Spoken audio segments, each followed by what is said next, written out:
നിങ്ങൾ അറിയില്ലേ താമരശ്ശേരി ചോരം? ഞമ്മള് താമരശ്ശേരി ചോരന്ന്.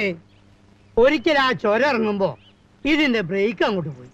എന്നിട്ട് അപ്പുറപ്പുറം ഭയങ്കരമായ കുയ്യല്ലേ, കുയ്യി ഇറക്കല്ലേ. പണ്ടാരടങ്ങ ഇതുണ്ടോ, പിടിച്ചാലും അമർത്തിയാലും നിക്കണ്.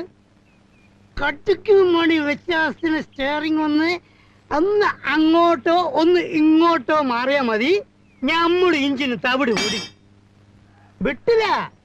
ഇൻഷാ അല്ലാഹ് പടച്ചോനെ നിങ്ങള് കാത്തോളീന്നൊരൊറ്റ വിളിയാണ്. ഇഞ്ചിൻ എങ്ങനെ പറക്കാണ്. ഏത് നമ്മളെ എയറോപ്ലെയിൻ വിട്ടേക്ക. Thamarassery to Kozhikode 50 kilometre. ഇത് 5 മിനിറ്റ് കൊണ്ട് ഒരൊറ്റ കുത്ത ആൽമരത്തിന്. ആൽമരം അപ്പത്തന്നെ പൊഴിഞ്ഞു വീണ്.